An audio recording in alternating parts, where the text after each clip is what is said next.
देखेंगे भिन्नों की तुलना।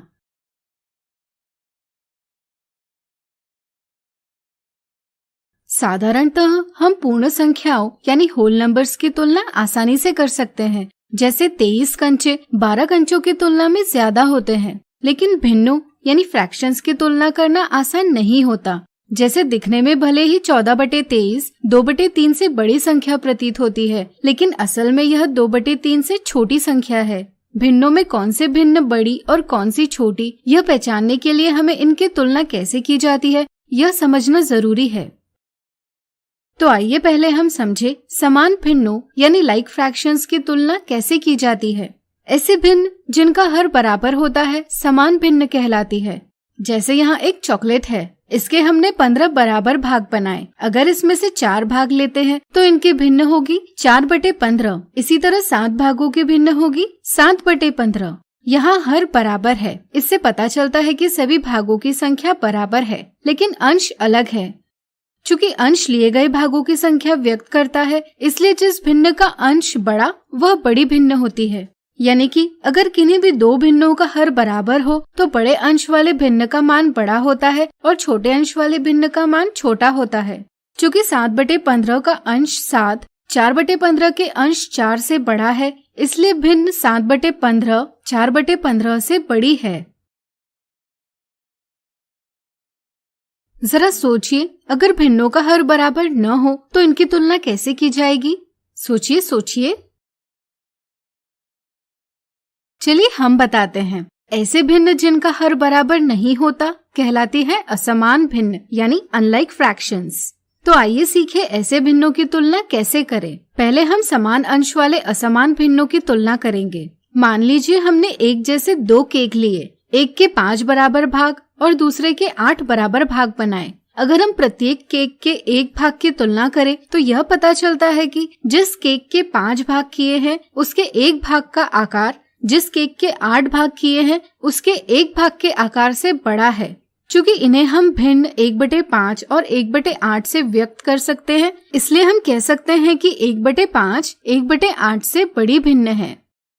इस तरह से अगर हम हर एक केक के 3 भाग लेते हैं तो इनकी भिन्न होगी 3/5 और 3/8। यहाँ भी हम कह सकते हैं कि भिन्न 3/5 बड़ी है 3/8 की। इसलिए जब दो भिन्नों में अंश बराबर होता है तो इसका मतलब लिए गए भागों की संख्या बराबर होती है, लेकिन जिस भिन्न का हर छोटा होता है उसके हर एक भाग का आकार बड़ा होता है, इसलिए उसके लिए गए सभी भागों का मान दूसरे की तुलना में बड़ा होता है।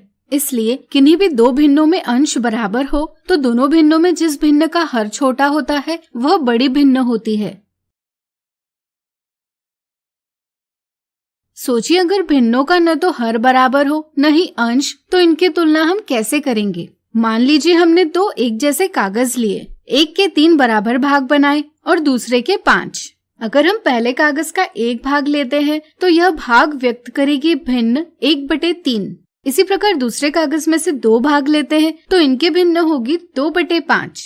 यहाँ दोनों के हर बराबर नहीं है, यानी कि इनके भागों का आकार बराबर नहीं है। इसी तरह इनका अंश भी बराबर नहीं है, यानी कि लिए गए भागों की संख्या भी बराबर नहीं है। इसलिए यहाँ कौन से भिन्न बड़ी और कौन सी छोटी यह बता पाना मुश्किल है।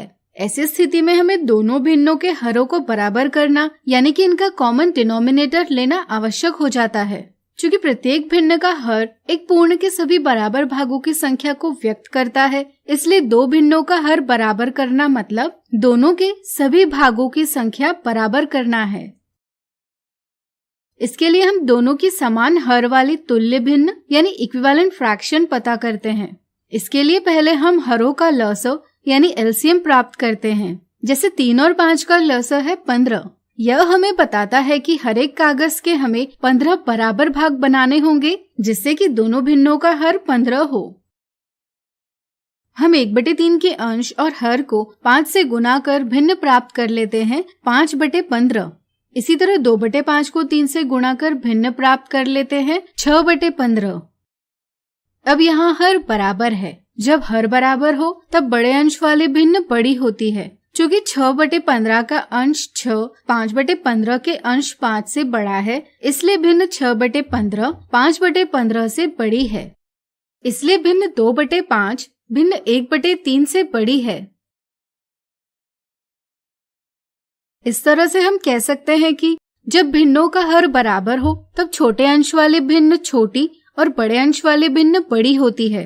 जब भिन्नों का अंश बराबर हो तब छोटे हर वाले भिन्न बड़ी और बड़े हर वाले भिन्न छोटी होती है। जब भिन्नों का अंश और हर बराबर नहीं होता तब पहले हरों का लसा प्राप्त करें, फिर भिन्नों को उनके तुल्य भिन्नों में परिवर्तित करें जिनका हर लसा हो, और चूंकि अब हर बराबर है इसलिए अंशों की तुलना करें।